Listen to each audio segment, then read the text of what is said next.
Nunca pensaron que esta abuela indefensa, que lloraba entre los escombros de su casa destruida, era en realidad la madre de las dos comisionadas federales de derechos humanos más temidas de México. Esto es lo que pasó cuando el coronel Mendoza subestimó a la mujer equivocada y destruyó la casa ancestral zapoteca de 200 años más sagrada de Oaxaca. El sol del amanecer apenas comenzaba a filtrarse entre las montañas de la Sierra Juárez cuando Carmen Yalza Vinizá despertó en su petate de palma como lo había hecho cada día durante los últimos 75 años. Su casa de adobe, con sus gruesos muros de casi 2 siglos de antigüedad, emanaba la misma serenidad que había cobijado a 7 generaciones de su familia zapoteca. Carmen se levantó lentamente, sus huesos crujiendo como ramas secas, y caminó descalza hasta el altar familiar que ocupaba toda una pared de la sala principal. Ahí estaban las fotografías de sus ancestros,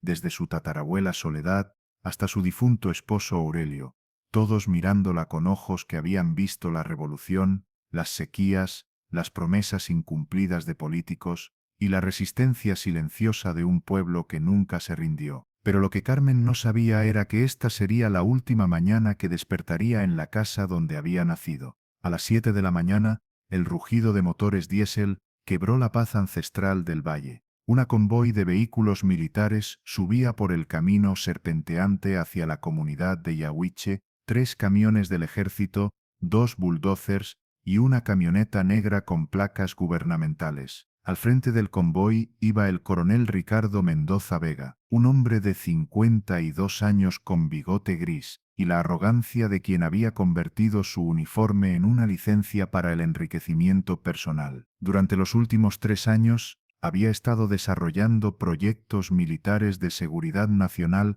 que curiosamente siempre terminaban beneficiando a constructoras privadas donde él tenía participación. El proyecto de esta mañana era especial Base Militar de Monitoreo Fronterizo Yahuiche, un complejo que supuestamente protegería la frontera sur de México, pero que en realidad sería un resort de lujo camuflado donde oficiales corruptos y empresarios extranjeros podrían hacer negocios sin supervisión. Y la casa ancestral de Carmen estaba exactamente en el centro del terreno que Mendoza había marcado para su proyecto. Coronel, dijo el teniente Vázquez desde el asiento del copiloto, ¿está seguro de que no necesitamos órdenes de desalojo? La anciana ha estado ahí desde que nació. Mendoza soltó una carcajada despectiva. Teniente, esa india vieja no tiene ni idea de lo que son documentos legales. Le decimos que es por seguridad nacional. Le damos 2.000 pesos para que se vaya a vivir con algún pariente, y problema resuelto. Pero lo que realmente iba a cambiar todo era algo que el coronel Mendoza no podía sospechar siquiera. Carmen Yalza Vinizá no era solo una india vieja sin recursos ni educación. Era la madre de las gemelas Esperanza y Libertad Yalza Torres, las 2 mujeres más poderosas en el sistema federal de protección de derechos humanos de México. Esperanza, de 45 años, era la comisionada federal para los derechos de los pueblos indígenas con autoridad directa del presidente de la República para investigar y sancionar cualquier violación a los derechos territoriales de comunidades originarias. Libertad, su gemela, era la directora nacional de investigaciones especiales de la Comisión Nacional de Derechos Humanos, especializada en casos de abuso militar y corrupción gubernamental. Pero durante 20 años, por seguridad y por estrategia, las hermanas habían mantenido en secreto absoluto su origen zapoteco y su relación con Carmen. Oficialmente, eran huérfanas de origen desconocido que habían estudiado derecho con becas académicas. Carmen sabía quiénes eran sus hijas en realidad, pero también sabía por qué era necesario mantener el secreto. Hasta esta mañana, los vehículos militares se detuvieron frente a la casa ancestral, levantando nubes de polvo que ensuciaron las flores de bugambilia que Carmen cultivaba junto a la entrada. El coronel Mendoza bajó de la camioneta negra y caminó hacia la puerta principal como si fuera el dueño del lugar. Carmen salió a recibirlos, vestida con su huipil de fiesta más hermoso, el que su madre le había bordado para su boda 50 años atrás. Era un mensaje que Mendoza no entendió. En la cultura zapoteca, cuando una mujer se viste con sus mejores galas para enfrentar una desgracia, significa que está preparada para luchar hasta la muerte. Buenos días, señora, dijo Mendoza con una sonrisa falsa que no llegaba a sus ojos. Soy el coronel Ricardo Mendoza, del Estado Mayor Presidencial. Vengo a informarle que su casa está ubicada en un terreno que requiere el gobierno federal para un proyecto de seguridad nacional. Carmen lo miró fijamente con sus ojos negros, que habían visto tantas injusticias que ya nada la sorprendía. Coronel, respondió en español, pero con el acento zapoteco deliberadamente marcado que usaba cuando quería que la subestimaran.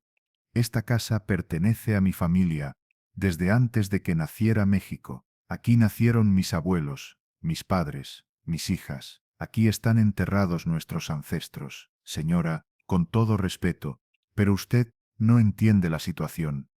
Mendoza sacó unos papeles doblados de su bolsillo. Aquí tengo la orden presidencial que me autoriza a expropiar este terreno por motivos de seguridad nacional. Le estoy ofreciendo 2.000 pesos de compensación, que es más de lo que vale esta construcción. Aún no sabía lo que estaba por descubrir. Durante los últimos 6 meses, mientras Mendoza planeaba su operación corrupta en Yahuiche, las gemelas Esperanza y Libertad habían estado investigando en secreto una red de militares corruptos que usaban proyectos de seguridad nacional falsos para robar tierras indígenas y venderlas a desarrolladores extranjeros. El nombre del coronel Ricardo Mendoza encabezaba su lista de sospechosos. «Coronel», dijo Carmen, su voz adquiriendo una firmeza que hizo que Mendoza frunciera el ceño. «Esos papeles que tiene en la mano son falsos. No existe ninguna orden presidencial para expropiar tierras de mi comunidad». Mendoza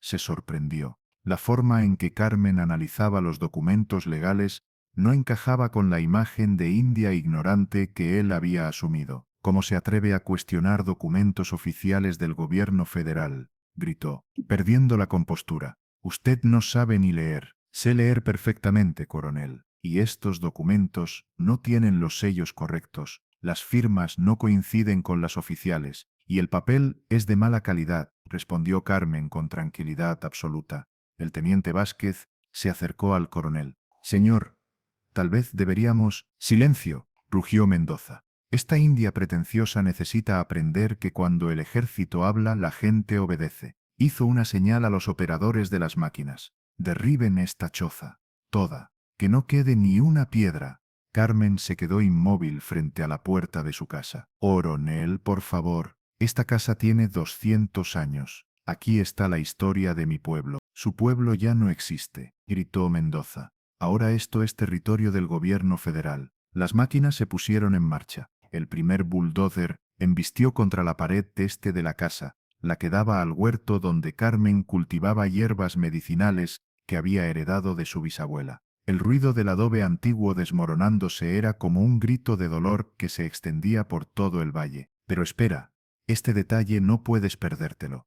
Lo que Mendoza no sabía era que Carmen llevaba en su rebozo un teléfono satelital de última generación que sus hijas le habían dado para emergencias, un dispositivo que tenía conexión directa con el Centro de Comunicaciones de la Comisión Nacional de Derechos Humanos. Mientras las máquinas destruían su hogar ancestral, Carmen sacó discretamente el teléfono y marcó un número que solo 5 personas en México tenían autorización para usar. El teléfono sonó 2 veces antes de que una voz oficial respondiera. «Centro de Crisis de Derechos Humanos, código de emergencia, código familiar Yahuiche», dijo Carmen en voz baja. «Solicito intervención inmediata. Confirme identidad, por favor». «Carmen Yalta Vinizá, madre de Agave y Mezquite». Hubo un silencio tenso. Agave y Mezquite eran los nombres en clave de esperanza y libertad en las operaciones de seguridad nacional. «Confirmado. Activando protocolo gemelas.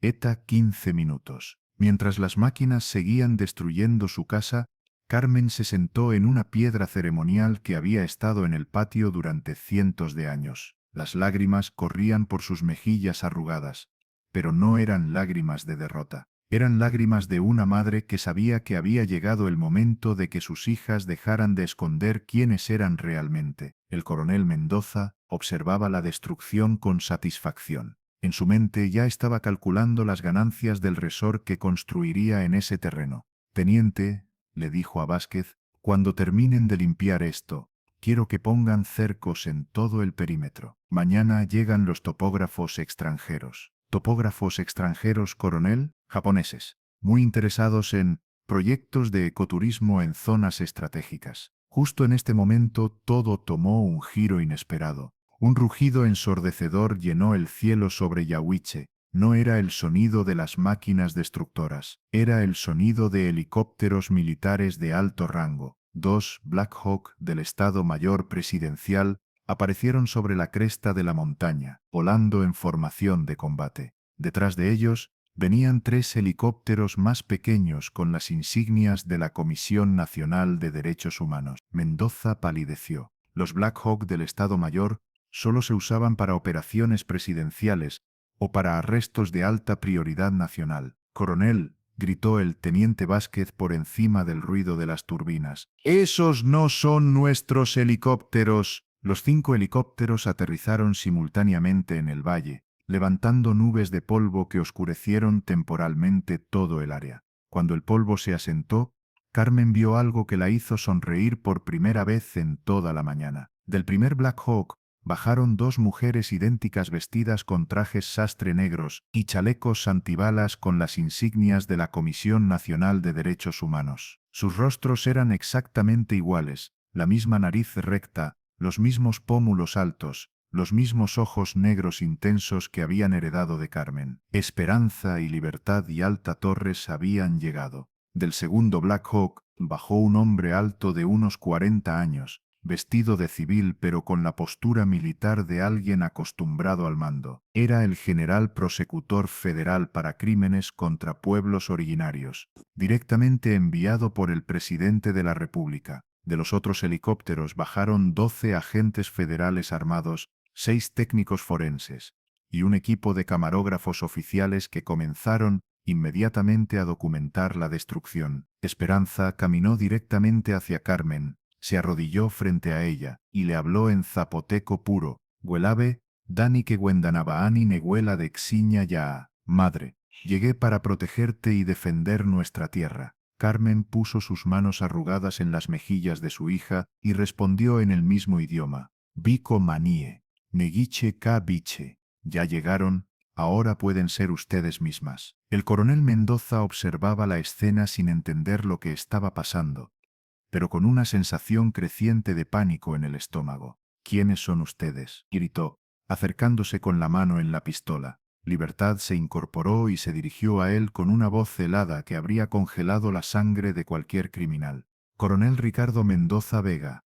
Soy la doctora Libertad y Alza Torres, directora nacional de Investigaciones Especiales de la Comisión Nacional de Derechos Humanos. Y esta, señaló a su hermana gemela, es la doctora Esperanza Yalza Torres, comisionada federal para los derechos de los pueblos indígenas. Hizo una pausa, permitiendo que la información penetrara en la mente de Mendoza. Y la mujer cuya casa ancestral usted acaba de destruir ilegalmente es nuestra madre. El silencio que siguió fue tan absoluto que se podía escuchar el viento susurrando entre los escombros de la casa de Carmen. Mendoza intentó hablar, pero no salió sonido de su garganta. Su rostro había adquirido el color de la ceniza. Esperanza se acercó a los escombros de la casa y tocó suavemente un fragmento de adobe que había formado parte del altar familiar. Coronel, dijo sin voltear a mirarlo, durante los últimos 6 meses hemos estado investigando una red de militares corruptos que usan proyectos falsos de seguridad nacional para robar tierras indígenas y venderlas a desarrolladores extranjeros. Se volvió hacia él con ojos que brillaban como carbones encendidos. Su nombre encabeza nuestra lista de sospechosos. Lo que siguió a continuación, nadie se lo esperaba. Del bolsillo interior de su saco, Libertad sacó una carpeta gruesa llena de documentos, fotografías y transcripciones de conversaciones telefónicas interceptadas. Esta carpeta contiene evidencia completa de sus operaciones criminales, coronel. Contratos fraudulentos con la constructora japonesa Nakamura Holdings. Transferencias bancarias a cuentas en las Islas Caimán. Grabaciones de sus conversaciones con el licenciado Primitivo Castañeda sobre cómo dividirse las ganancias del ecoturismo estratégico. Mendoza retrocedió como si la carpeta estuviera en llamas. Eso es Eso es imposible. Mis comunicaciones son seguras. Mi operación es clasificada. Esperanza sonrió, y era una sonrisa que habría aterrorizado al propio diablo.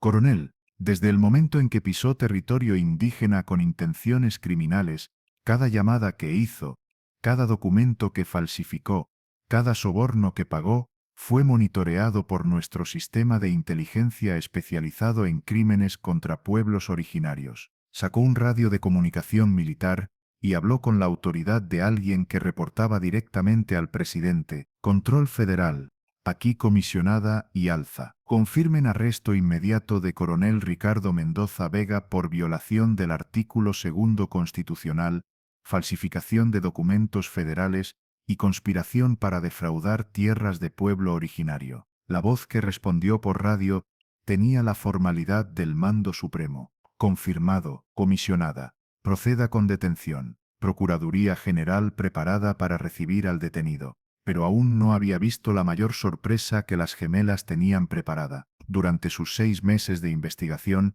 habían descubierto que la operación de Mendoza no era un caso aislado. Era parte de una conspiración internacional que involucraba a funcionarios mexicanos de alto nivel, constructoras japonesas, fondos de inversión estadounidenses y una red de tráfico de tierras que se extendía por toda América Latina. Coronel, continuó Libertad, su operación en Yaguiche era solo una pequeña pieza de un rompecabezas mucho más grande. La constructora Nakamura Holdings no está interesada en ecoturismo. Están prospectando litio. Los ojos de Mendoza se agrandaron. El litio era el nuevo oro del siglo XXI, Mrada, esencial para las baterías de vehículos eléctricos. Las montañas de Oaxaca tenían algunas de las reservas más grandes del mundo. Las tierras indígenas que ustedes han estado robando contienen depósitos de litio valorados en más de 50.000 millones de dólares, añadió Esperanza. Y según el convenio 169 de la OIT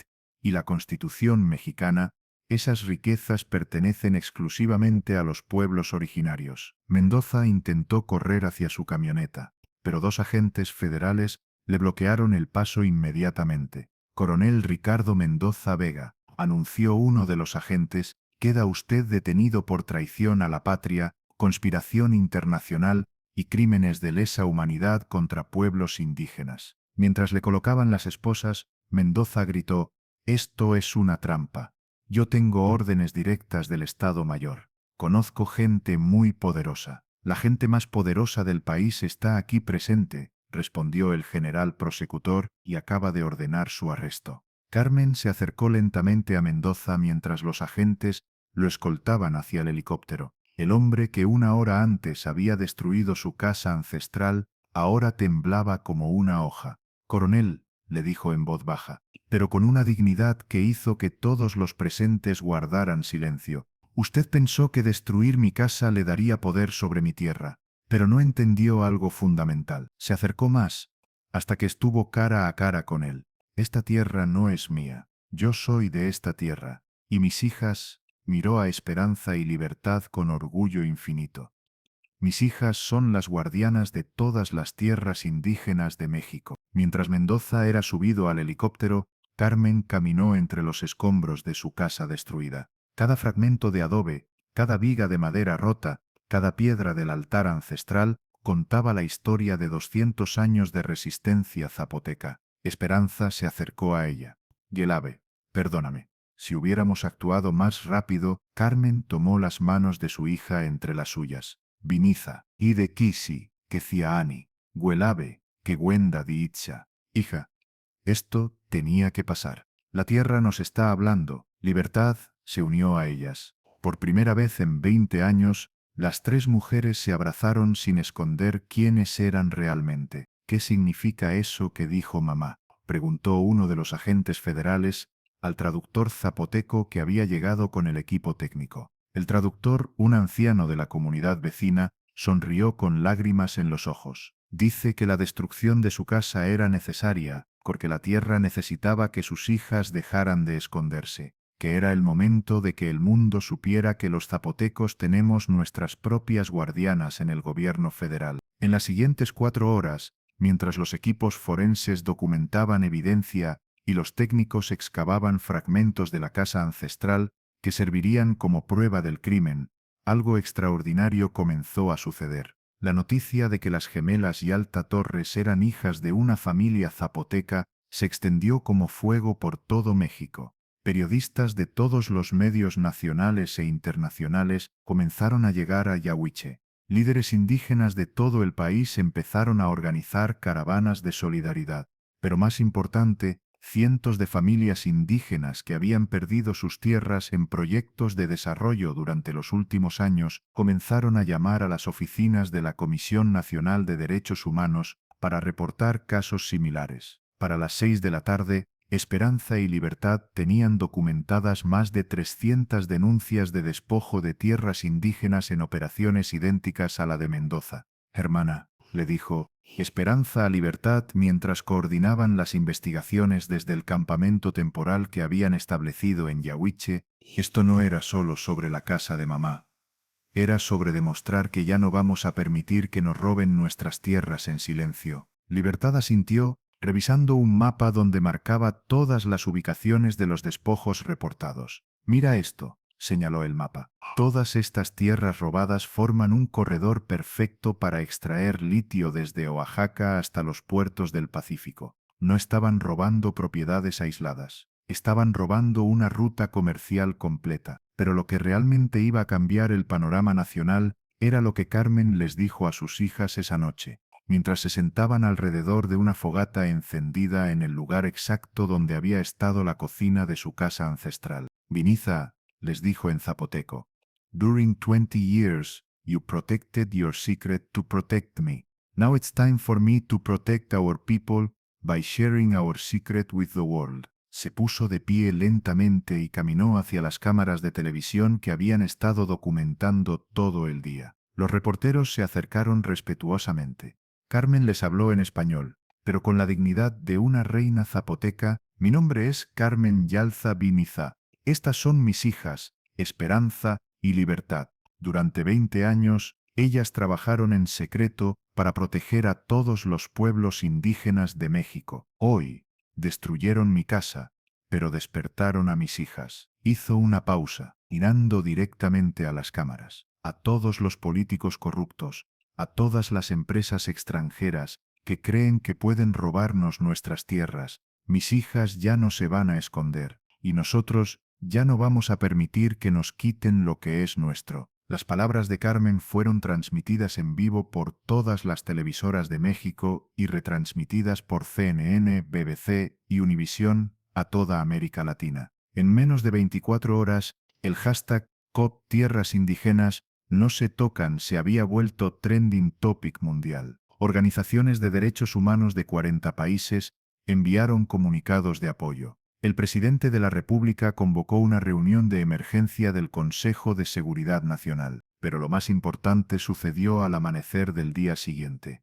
Cuando Carmen se despertó en la casa de su vecina Doña Remedios, donde se estaba quedando temporalmente, escuchó un sonido que no había oído en 30 años, cientos de voces zapotecas cantando el himno de resistencia ancestral. Salió al patio y vio algo que le quitó el aliento. Por todos los senderos de montaña que llevaban a Yahuiche, venían caminando familias enteras de zapotecos vestidos con sus trajes tradicionales más hermosos. Hombres, mujeres, niños, ancianos, todos convergiendo hacia el lugar donde había estado la casa ancestral. No venían a lamentar la destrucción, venían a celebrar el renacimiento. En el centro del terreno donde había estado la casa de Carmen, los maestros constructores tradicionales habían comenzado a preparar los cimientos para una nueva casa. Pero no era una reconstrucción, era una evolución. La nueva casa ancestral de Carmen sería el primer edificio en México diseñado específicamente como sede regional de la Comisión Nacional de Derechos Humanos para pueblos originarios, pero construido completamente con técnicas arquitectónicas zapotecas tradicionales. Huelabe, le dijo. Esperanza a Carmen, mientras observaban a los maestros constructores o marcar el terreno siguiendo principios de arquitectura zapoteca ancestral. Your house will be rebuilt, but now it will also be a fortress to protect the houses of all our people. Carmen sonrió. Vini, Zadi Ticha, Gidiladi Bilu, Kezabini. Una casa que habla defenderá a todas las casas que no pueden hablar. 3 semanas después, en una ceremonia que fue transmitida en vivo por Televisión Nacional, se colocó la primera piedra de la nueva casa ancestral sede regional. El evento reunió a líderes indígenas de todas las etnias de México, funcionarios federales, embajadores de países latinoamericanos y representantes de organizaciones internacionales de derechos humanos. Pero para Carmen, el momento más significativo no fue cuando el presidente de la República dio su discurso ni cuando los embajadores firmaron acuerdos de cooperación. El momento más significativo fue cuando su bisnieto de 8 años, hijo de una prima lejana, se acercó a ella después de la ceremonia. «Visa Carmen», le preguntó en zapoteco, «¿es cierto que las tías Esperanza y Libertad son las jefas de todo México?» Carmen se agachó para quedar a la altura de los ojos del niño. «No, mi nieto. Ellas no son las jefas de México. Ellas son las guardianas de nuestro pueblo. Y algún día, tal vez tú también seas un guardián». El niño reflexionó por un momento con la seriedad que solo tienen los niños cuando consideran algo muy importante. «Visa, yo también podré tener una casa que proteja a otras casas». Carmen sintió que se le llenaban los ojos de lágrimas. «Sí, mi nieto. Y cuando construyas tu casa, ya no tendrás que esconder quién eres para proteger a tu pueblo». 6 meses después, el caso conocido como Operación Casa Ancestral había resultado en el arresto de 43 funcionarios corruptos, la cancelación de 17 proyectos de desarrollo fraudulentos y la restitución de más de 200.000 hectáreas de tierra a comunidades indígenas de 8 estados. El coronel Ricardo Mendoza fue sentenciado a 30 años de prisión por traición a la patria. Los ejecutivos de Nakamura Holdings fueron extraditados a México y sentenciados a 20 años por conspiración internacional. Los fondos de inversión estadounidenses involucrados fueron multados con 2 y 3 mil millones de dólares, dinero que fue destinado íntegramente a un fondo de desarrollo para comunidades indígenas. Pero el verdadero cambio no estaba en las sentencias o las multas. El verdadero cambio estaba en algo mucho más profundo. Por primera vez en la historia moderna de México, los pueblos indígenas tenían representación visible y poderosa en el más alto nivel del gobierno federal. Esperanza y Libertad ya no tenían que esconder su identidad, y su ejemplo inspiró a cientos de otros profesionales indígenas a asumir posiciones de liderazgo sin avergonzarse de sus orígenes. La nueva Casa Ancestral sede regional se convirtió en un modelo que se replicó en todo México. Cada región con población indígena significativa recibió su propia sede regional construida con técnicas arquitectónicas tradicionales de la cultura local, pero equipada con la tecnología más avanzada para investigar y procesar violaciones de derechos humanos. En Chiapas se construyó la sede maya con técnicas de construcción de palenque. En Michoacán, la sede purépecha siguió patrones arquitectónicos de Tinzunzan. En Sonora, la sede yaqui incorporó elementos de construcción del desierto. En cada una, las oficinas federales funcionaban dentro de estructuras que honraban la sabiduría arquitectónica ancestral. Un año después de la destrucción de su casa original, Carmen despertaba cada mañana en su nueva recámara, construida exactamente en el lugar donde había estado la recámara de sus padres, pero ahora conectada a través de un pasillo cubierto con las oficinas, donde sus hijas coordinaban la protección de los derechos indígenas de todo el país. Cada mañana, mientras Esperanza y Libertad revisaban casos de violaciones de derechos humanos, Carmen preparaba café en la cocina tradicional que los maestros constructores habían recreado siguiendo las especificaciones exactas de la cocina de su bisabuela. Y cada mañana el aroma del café zapoteco se mezclaba con las discusiones sobre jurisprudencia internacional, creando una síntesis perfecta entre la sabiduría ancestral y la justicia moderna. Pero tal vez la transformación más hermosa era la que sucedía cada tarde, cuando las oficinas cerraban y la casa ancestral se convertía nuevamente en un hogar familiar. Esperanza y Libertad se quitaban sus trajes sastre y se ponían huipiles tradicionales. Carmen les enseñaba recetas que había aprendido de su madre. Las 3 mujeres se sentaban en el patio a tejer mientras compartían los eventos del día, las investigaciones cerradas, los funcionarios corruptos arrestados, las tierras restituidas a sus dueños legítimos. Y cuando llegaban las noches claras, cuando la luna llena iluminaba las montañas zapotecas, Carmen contaba a sus hijas historias que había escuchado de su propia abuela sobre la época en que los invasores llegaron por primera vez a robar las tierras indígenas. Pero ahora es diferente, les decía siempre al final de cada historia. Ahora mis hijas tienen el poder de las leyes de los invasores, pero el corazón de su pueblo. Ahora, cuando alguien trate de robarnos, no tendremos que escondernos en las montañas. Tendremos que llamar a nuestras hijas para que vengan con helicópteros. Las tres reían, hasta que les dolía el estómago. 2 años después, cuando historiadores comenzaron a escribir sobre el efecto casa ancestral, como llamaron a la transformación en la protección de derechos indígenas en México, identificaron el momento exacto en que cambió todo. No fue cuando Esperanza y Libertad revelaron su identidad. No fue cuando arrestaron al coronel Mendoza. No fue cuando se construyó la nueva sede regional. El momento que cambió todo fue cuando Carmen Yalta Vinizá, una anciana zapoteca de 75 años, se negó a ser intimidada por un militar corrupto y en lugar de huir o esconderse, decidió llamar a sus hijas para que dejaran de esconder quiénes eran, porque la historia de Carmen no era solo la historia de una casa destruida y reconstruida, era la historia de un pueblo entero que decidió dejar de esconder su poder y empezar a usarlo. Y esa historia, que comenzó con la destrucción de una casa ancestral zapoteca en las montañas de Oaxaca, terminó convirtiéndose en el renacimiento de la dignidad indígena en todo México. 5 años después, cuando Carmen cumplió 80 años, la celebración de su cumpleaños se convirtió en el Festival Nacional de la Casa Ancestral. Familias indígenas de todo México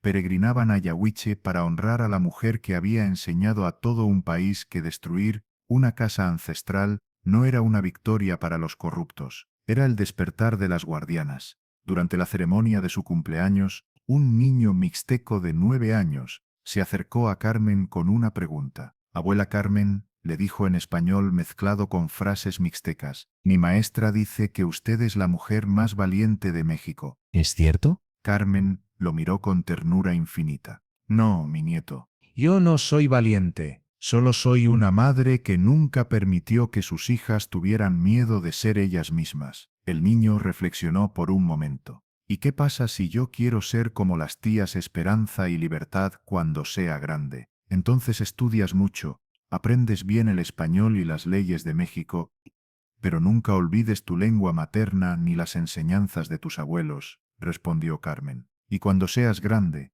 no vas a tener que esconder quién eres para proteger a tu pueblo. El niño sonrió y corrió hacia sus padres para contarles lo que había aprendido. Carmen los vio alejarse, y en ese niño mixteco vio el futuro de México, generaciones de jóvenes indígenas que crecerían sabiendo que podían ser abogados, doctores, ingenieros, comisionados federales, presidentes o cualquier cosa que soñaran, sin tener que negar sus raíces para tener éxito. Esa noche, mientras las estrellas brillaban sobre las montañas zapotecas y los sonidos de la celebración se desvanecían gradualmente, Carmen se sentó en el mismo lugar donde había estado el altar ancestral de su casa original. Esperanza y Libertad se sentaron a cada lado de ella, como habían hecho cuando eran niñas, y su madre les contaba cuentos antes de dormir. Huelabe, le dijo Esperanza, ¿te arrepientes de algo? Carmen pensó por un largo momento. Me arrepiento de haber esperado tanto tiempo para llamarlas, respondió finalmente. Si hubiera sabido que destruir mi casa iba a despertar a todo México, habría llamado a ese coronel hace años para que viniera a demolerla. Las tres mujeres rieron hasta que las lágrimas corrieron por sus mejillas, y en esa risa, en esa alegría compartida entre una madre anciana y sus dos hijas poderosas, estaba resumida toda la transformación que había ocurrido en México. Ya no era un país donde los pueblos indígenas tenían que esconderse o disculparse por existir. Era un país donde una abuela zapoteca podía llamar por teléfono a sus hijas y hacer que llegaran helicópteros federales para proteger sus derechos. Era un país donde destruir una casa ancestral no era el final de una historia, sino el comienzo de una revolución silenciosa que cambiaría para siempre la relación entre los pueblos originarios y el Estado mexicano. Y todo había comenzado con una anciana que se negó a ser intimidada, y 2 hijas que decidieron dejar de esconder quiénes eran realmente. 30 años después de la destrucción de la casa ancestral original, Antonio, el bisnieto de Carmen, fue elegido presidente de México. Era el primer presidente indígena en la historia del país, y había ganado las elecciones con una plataforma que prometía aplicar a nivel nacional los principios que su bisabuela había establecido en Yahuiche. Su primer acto como presidente fue declarar el español y las lenguas indígenas como idiomas oficiales iguales de México. Su segundo acto fue establecer que el 30% del presupuesto federal se destinaría permanentemente a programas de desarrollo en comunidades indígenas. Su tercer acto fue crear el Ministerio Federal de Justicia Ancestral, con poder de veto sobre cualquier proyecto de desarrollo que afectara territorios indígenas. En su discurso de toma de posesión, pronunciado en zapoteco y español, Antonio terminó con las palabras de su bisabuela. Hace 30 años, un coronel corrupto destruyó la casa de mi bisabuela porque creyó que era solo una anciana indefensa. Hoy, esa casa es la Presidencia de México, y desde esta casa vamos a proteger todas las casas ancestrales de nuestro país. La historia había demostrado que destruir una casa ancestral no era una victoria para los corruptos. Era el comienzo de una revolución que tardaría generaciones en completarse, pero que nunca se detendría. Porque las guardianas, una vez despiertas, entrenan a nuevas guardianas. Y las nuevas guardianas sueñan más grande que las anteriores. Y en México, los sueños de las guardianas se estaban volviendo realidad. Esperanza y Libertad continuaron su trabajo desde la casa ancestral, pero ahora con una responsabilidad adicional: preservar y transmitir la memoria de su madre como símbolo internacional de resistencia indígena. La habitación de Carmen fue convertida en un museo, pero no un museo estático. Fue convertida en un centro de memoria viva, donde cada decisión importante sobre derechos indígenas se tomaba consultando los principios que Carmen había establecido durante su vida. En la pared principal de la habitación, una placa de oro llevaba grabadas las palabras que Carmen había dicho el día que destruyeron su casa: esta tierra no nos pertenece. Nosotros pertenecemos a esta tierra, y no hay cantidad de dinero, corrupción o violencia que pueda cambiar eso. Pero debajo de esa placa había otra con las palabras que había agregado 20 años después: y ahora, nuestros hijos e hijas tienen el poder de defender esa verdad con todas las herramientas que el mundo moderno les ha dado.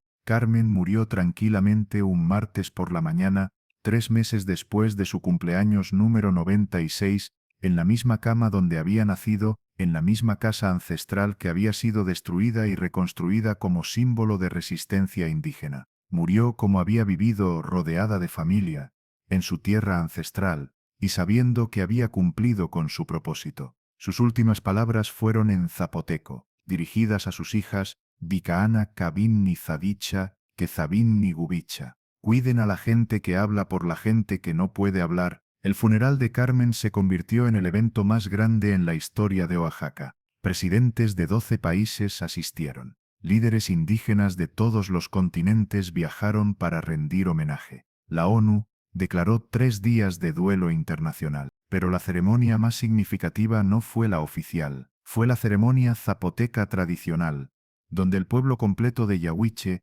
acompañó el cuerpo de Carmen hasta el cementerio ancestral, cantando las mismas canciones que sus bisabuelos habían cantado para despedir a sus muertos durante 1000 años. En la 20ª conferencia anual, Carmen subió lentamente al pódium, construido en el lugar exacto donde había estado el altar familiar de su casa original. A los 95 años, necesitaba bastón para caminar, pero su voz seguía teniendo la claridad y fuerza de alguien de 30 años. Hermanos y hermanas de todos los pueblos, comenzó en español. Luego repitió en zapoteco, luego en inglés. Hace 20 años, un coronel corrupto destruyó mi casa porque creyó que era solo una anciana indefensa. Hizo una pausa, permitiendo que sus palabras resonaran en el auditorio al aire libre donde se habían reunido 10.000 personas de 60 países. Pero ese coronel no entendió algo fundamental. Mi casa no era solo una construcción de adobe. Mi casa eran mis hijas,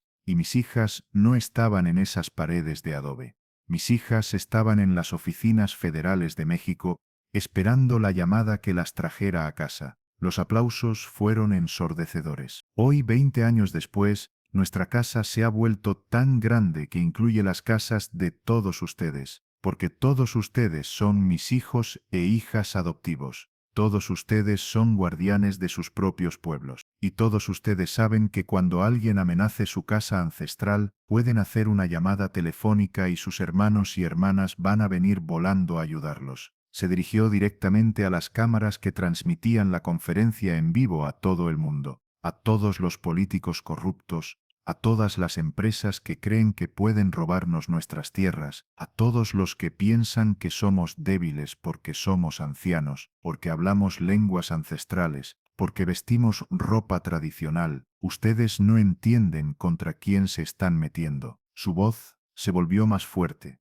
más clara. Se están metiendo con pueblos que han resistido 500 años de genocidio y que ahora tienen hijos e hijas en las posiciones más poderosas del Estado moderno. Se están metiendo con pueblos que tienen sabiduría de milenios y tecnología del siglo XXI. Se están metiendo con pueblos que ya aprendieron que no tenemos que escoger entre ser nosotros mismos y tener poder. Hizo una pausa final, mirando las miles de caras que la observaban con veneración. Y cuando se metan con cualquiera de nosotros, van a descubrir que ya no estamos solos, que una llamada telefónica de una anciana zapoteca puede hacer que lleguen helicópteros federales de 30 países diferentes. El Festival Nacional de la Casa Ancestral había evolucionado hasta convertirse en una celebración de una semana completa que atraía a más de 100.000 visitantes anuales a Yahuiche.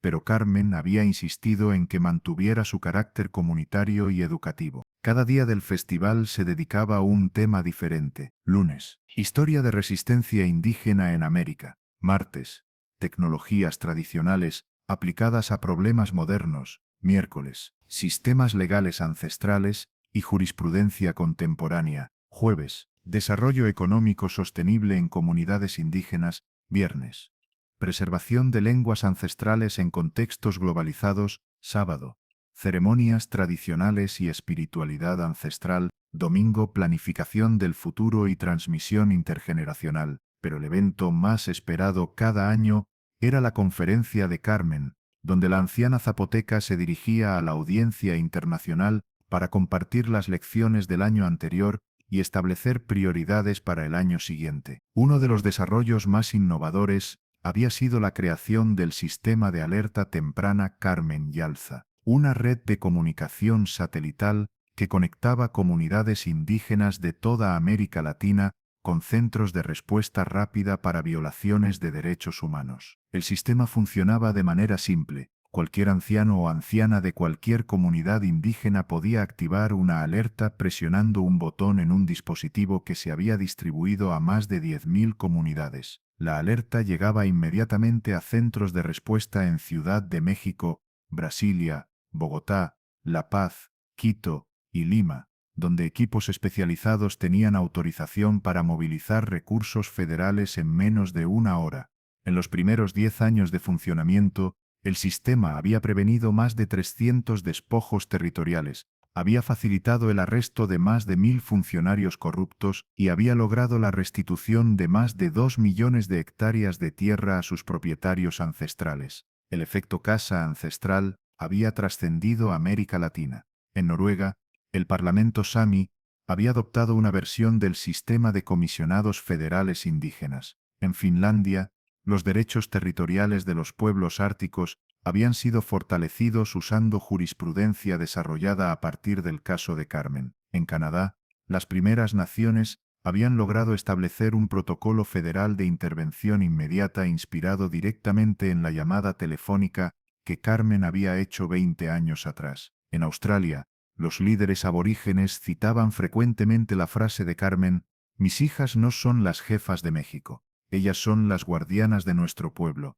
como ejemplo de cómo el poder indígena podía ejercerse dentro de estructuras gubernamentales modernas sin perder identidad cultural. En África, comunidades masái en Kenia y Tanzania habían usado el precedente legal mexicano para proteger sus tierras tradicionales de desarrollos turísticos abusivos. En India, Comunidades tribales habían aplicado las técnicas de investigación desarrolladas por Libertad para documentar violaciones de derechos territoriales. La Universidad Internacional de Derechos de Pueblos Originarios recibía cada año a más de 500 estudiantes de pueblos indígenas de todos los continentes. Todos ellos vivían durante un año completo en familias zapotecas de Yahuiche, aprendiendo no solo teoría legal, sino también cómo mantener conexión cultural mientras ejercían poder en estructuras gubernamentales modernas. Antonio, el bisnieto de Carmen, había cumplido sus predicciones más ambiciosas. A los 33 años, era el fiscal general más joven en la historia de México, especializado en crímenes transnacionales contra pueblos indígenas. Hablaba zapoteco, español, inglés y francés con fluidez, y había estudiado Derecho en Harvard, pero también había completado su educación tradicional zapoteca bajo la supervisión directa de Carmen. Su hermana menor, Esperanza Menor, nombrada así en honor a su tía, había elegido un camino diferente pero igualmente importante. Era la primera mujer zapoteca en ser elegida al Congreso Federal, donde había logrado que se aprobara la Ley Carmen Yalza de Protección Territorial Ancestral, que establecía protocolos automáticos de intervención federal cada vez que se reportara amenaza a territorios indígenas. Pero la transformación más profunda se veía en los niños de la comunidad. En la escuela primaria Geldaguezá resistente de Yahuiche, construida según principios arquitectónicos zapotecos pero equipada con laboratorios de computación e idiomas, los niños aprendían matemáticas calculando presupuestos para proyectos de desarrollo comunitario sostenible.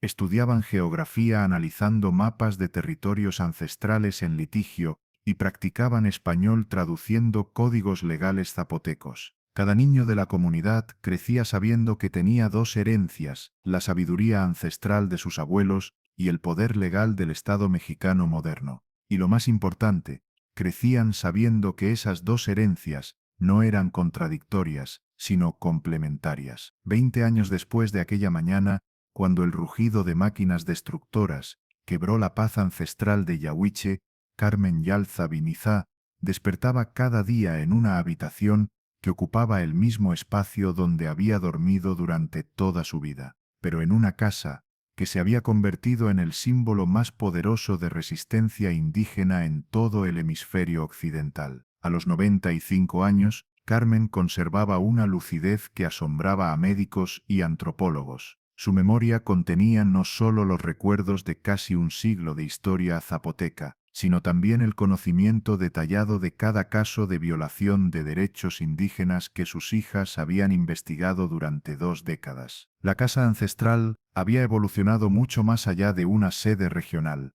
Se había convertido en la Universidad Internacional de Derechos de Pueblos Originarios, donde estudiantes de 60 países venían a aprender derecho indígena, técnicas de investigación de crímenes contra comunidades ancestrales y métodos de preservación cultural en contextos modernos. Pero todos los días, a las 6 de la mañana, cuando los primeros rayos de sol tocaban las montañas zapotecas, Carmen seguía caminando descalza hasta el altar familiar que ocupaba toda una pared de la sala principal. Ahí estaban las fotografías de sus ancestros, pero ahora también estaban las fotografías de todos los funcionarios corruptos que habían sido procesados gracias al trabajo de sus hijas y las fotografías de miles de familias indígenas que habían recuperado sus tierras. «Buenos días, bisabuela Soledad», decía Carmen cada mañana en zapoteco, dirigiéndose a la fotografía más antigua del altar. «Hoy cumplimos 20 años de haber despertado a nuestras guardianas». En la pared opuesta una pantalla gigante mostraba un mapa de América Latina, donde puntos de luz indicaban casos activos de protección de derechos indígenas. Eran más de 2000 puntos de luz, representando otras tantas comunidades, y ahora tenían acceso directo a sistemas de protección federal inspirados en el modelo Yahuiche. Esperanza y Libertad, ahora de 65 años, habían sido promovidas a cargos que no existían antes de la destrucción de la Casa Ancestral. Esperanza era la primera secretaria federal de Justicia Indígena de México, un puesto de nivel de Secretaría de Estado con autoridad sobre todos los temas relacionados con pueblos originarios. Libertad dirigía la Agencia Internacional de Investigación de Crímenes contra Pueblos Ancestrales, una organización que coordinaba con 30 países para perseguir criminales que operaban redes transnacionales de despojo territorial. Pero cada mañana, antes de dirigirse a sus oficinas en Ciudad de México, las gemelas seguían desayunando café zapoteco preparado por Carmen en la cocina tradicional de la casa ancestral. «Huelabe», le dijo Esperanza a Carmen una mañana mientras revisaban reportes de casos internacionales. ¿Te imaginas que si no hubieras hecho esa llamada telefónica hace 20 años, nada de esto habría pasado? Carmen dejó su taza de café y miró a sus hijas con ojos que habían visto la transformación completa de su mundo. Viniza, yo no hice una llamada telefónica. Yo llamé a mis hijas a casa. La diferencia es que mi casa se había vuelto tan grande que ya incluía todo México. Libertad sonrió, y ahora incluye media América Latina. Y mañana incluirá más, añadió Carmen con tranquilidad absoluta. 10 años después, cuando Carmen cumplió 85 años, la celebración de su cumpleaños se había convertido en el Festival Nacional de la Casa Ancestral, reconocido oficialmente como día feriado federal para honrar la resistencia de los pueblos indígenas. Pero para Carmen, la celebración más significativa no eran los discursos de políticos ni las ceremonias oficiales. La celebración más significativa era algo mucho más simple y mucho más profundo.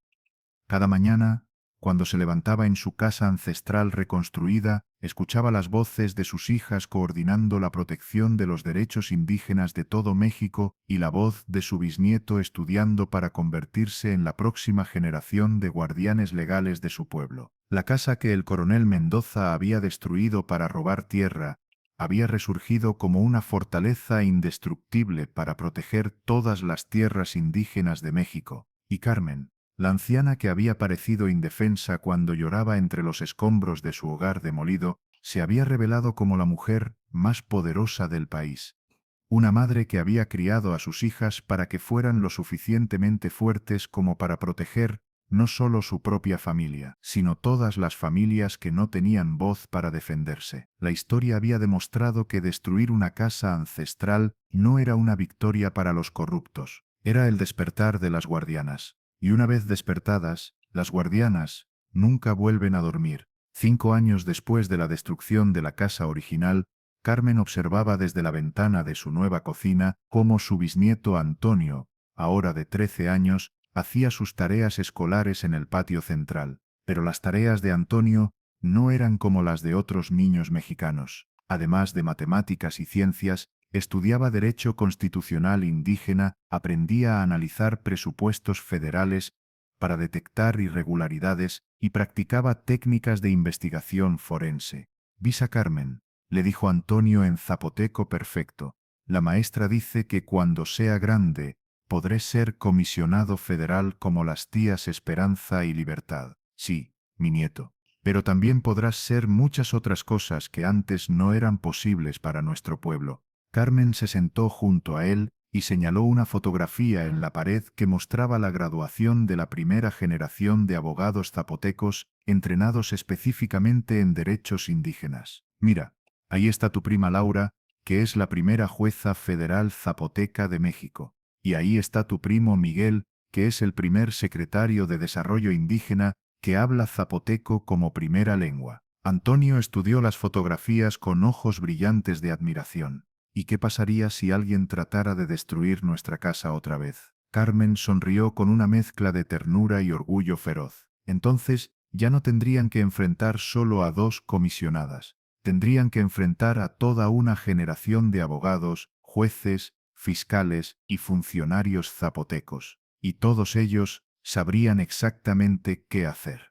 La historia de Carmen y sus hijas trascendió las fronteras de México. Organizaciones indígenas de todo el mundo enviaron delegaciones para estudiar el modelo yahuiche de protección de derechos territoriales. Líderes maorí de Nueva Zelanda viajaron a Oaxaca para aprender cómo integrar autoridades tradicionales con sistemas legales modernos. Representantes aborígenes australianos estudiaron cómo las gemelas habían logrado mantener su identidad cultural mientras ocupaban posiciones de poder en el gobierno federal. Delegaciones de pueblos originarios de Canadá, Estados Unidos, Chile, Argentina y Brasil establecieron programas de intercambio con las comunidades zapotecas, pero el impacto más significativo se sintió en Guatemala, donde la historia de Carmen inspiró un movimiento nacional que logró que el gobierno guatemalteco estableciera su propia versión de comisionados federales indígenas. En Bolivia,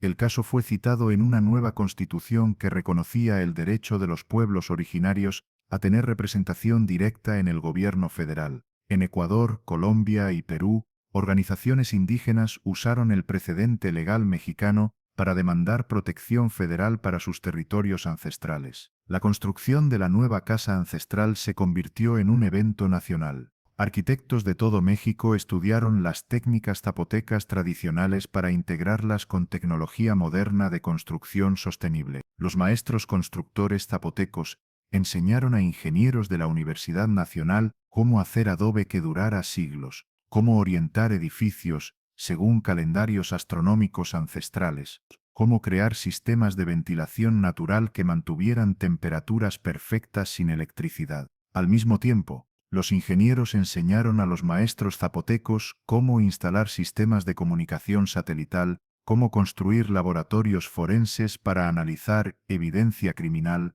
cómo crear salas de conferencias equipadas para coordinar operaciones federales. El resultado fue un edificio único en el mundo, completamente tradicional en su diseño y materiales, pero completamente moderno en su funcionalidad. La nueva casa ancestral tenía la oficina de Carmen, en el lugar exacto donde había estado el altar familiar original. Tenía las oficinas de Esperanza y Libertad donde habían estado las recámaras de sus padres. Y tenía un patio central donde la familia se reunía cada tarde, pero que también servía como centro de comando para operaciones de protección de derechos humanos. Un mes después de los arrestos, Carmen fue llamada a testificar ante el Congreso de la Unión en una sesión extraordinaria para investigar la corrupción gubernamental en programas indígenas. La anciana zapoteca de 75 años se presentó ante los diputados federales vestida con su huipil más ceremonial, el mismo que había usado el día que destruyeron su casa. Honorables diputados, comenzó Carmen en español perfecto, o sorprendiendo a muchos que esperaban que necesitara traductor. Mi nombre es Carmen Yalza Viniza. Vengo aquí no solo a hablar por mi casa destruida, sino por las miles de casas que han sido destruidas en silencio durante años. Se dirigió directamente a las cámaras de televisión que transmitían la sesión en vivo. Durante muchos años, nosotros los pueblos indígenas hemos sido tratados como si fuéramos obstáculos para el progreso, como si nuestras tierras sagradas fueran terrenos baldíos esperando a ser desarrollados, como si nuestras lenguas ancestrales fueran ruidos sin sentido que había que cambiar por español. Hizo una pausa, permitiendo que sus palabras resonaran en el recinto legislativo. Pero ahora ustedes han visto lo que pasa cuando nos subestiman. Cuando creyeron que era solo una anciana indefensa cuya casa podían destruir sin consecuencias, despertaron a mis hijas. Y mis hijas despertaron a todo un sistema de justicia que había estado dormido demasiado tiempo. Los aplausos fueron ensordecedores.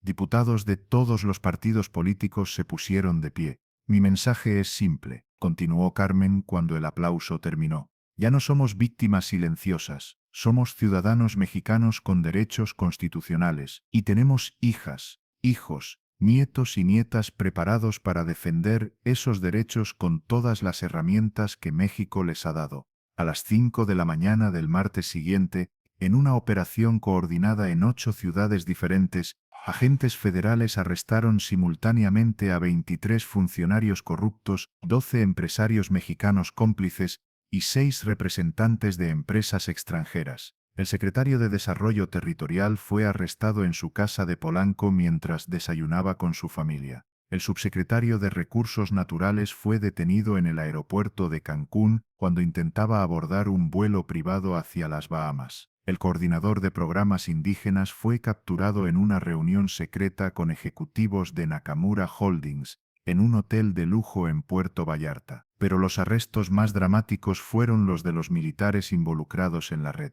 Además del coronel Mendoza, fueron detenidos un general de brigada, 3 coroneles y 8 oficiales menores que habían estado coordinando operaciones similares en Chiapas, Guerrero, Michoacán y Veracruz. La noticia de los arrestos masivos dominó todos los medios de comunicación de México durante una semana completa. Era la operación anticorrupción más grande en la historia moderna del país. Pero para Carmen, sentada en su nueva cocina provisional mientras escuchaba las noticias por radio, el verdadero significado no estaba en el número de arrestados. El verdadero significado estaba en las llamadas telefónicas que recibía cada hora de familias indígenas de todo México, contándole que por primera vez en décadas se sentían seguras de denunciar abusos sin miedo a represalias. En Los Pinos, Esperanza y Libertad se encontraron frente al presidente de la República en una reunión que estaba clasificada al nivel de seguridad nacional más alto de México. Presente también estaban el secretario de Gobernación,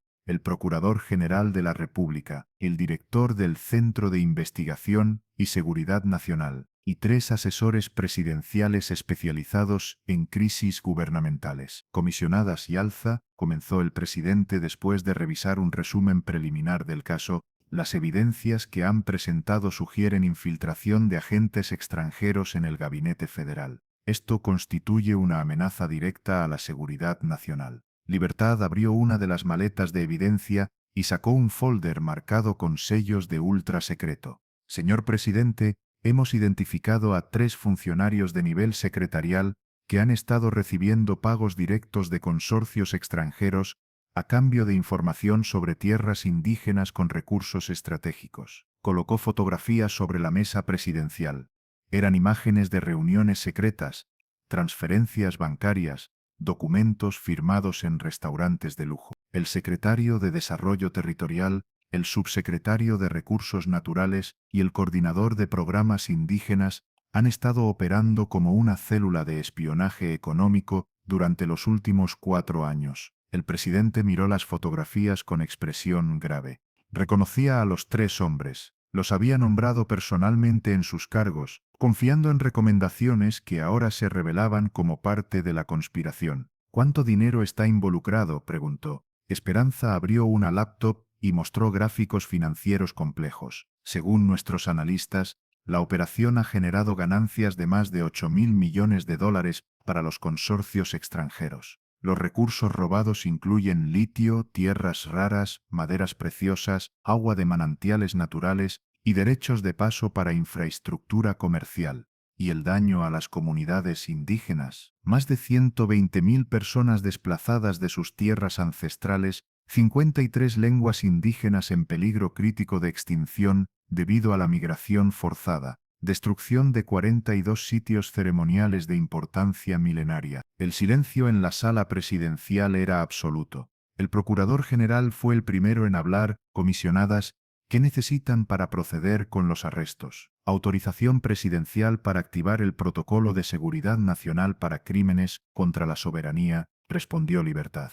Y protección federal para todas las comunidades indígenas que van a testificar. El presidente no dudó ni un segundo. Autorizado. Procuraduría General, coordinen con las comisionadas para arrestos simultáneos. No podemos permitir que ni uno solo de estos traidores escape. Pero la historia real era mucho más compleja de lo que había aparentado inicialmente. Mientras Carmen permanecía en la casa de Doña Remedios durante las primeras semanas después de la destrucción, Esperanza y Libertad trabajaban 18 horas diarias desenredando una conspiración que se extendía mucho más allá de un simple coronel corrupto. En la oficina temporal que habían establecido en el centro comunal de Yahuiche, las gemelas coordinaban con un equipo de 30 investigadores federales, analistas de inteligencia financiera y especialistas en crimen organizado internacional. Hermana, le dijo Libertad a Esperanza, mientras revisaban transferencias bancarias en múltiples pantallas de computadora.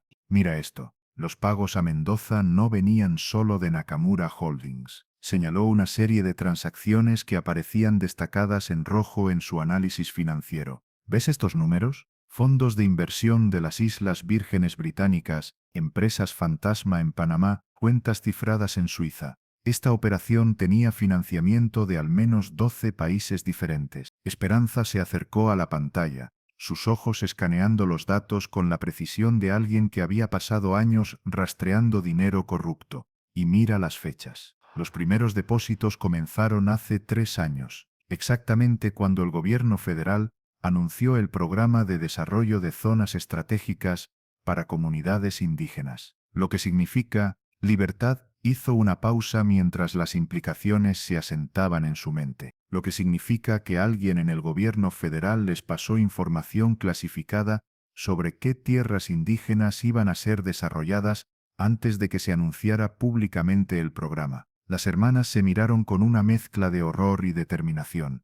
No estaban investigando solo corrupción militar. Estaban destapando traición a nivel de gabinete presidencial. Esperanza tomó su teléfono satelital y marcó un número que solo ella y otras 6 personas en México tenían autorización para usar. Presidencia, Oficina de Inteligencia Nacional, respondió una voz. Comisionada Yalza Torres. Necesito una reunión de emergencia con el presidente. Protocolo de Seguridad Nacional. ¿Cuándo, comisionada? Ahora. 3 horas después, un Learjet de la Presidencia de la República aterrizaba en el aeropuerto militar más cercano a Yahuiche. Esperanza y Libertad volaron a Ciudad de México con 4 maletas llenas de evidencia que iba a sacudir los cimientos del gobierno federal. Mientras tanto, en Yahuiche, Carmen recibía visitantes que llevaban semanas tratando de encontrarla. No eran periodistas ni funcionarios gubernamentales, eran ancianas zapotecas de otras comunidades que habían viajado desde pueblos remotos para hablar con la mujer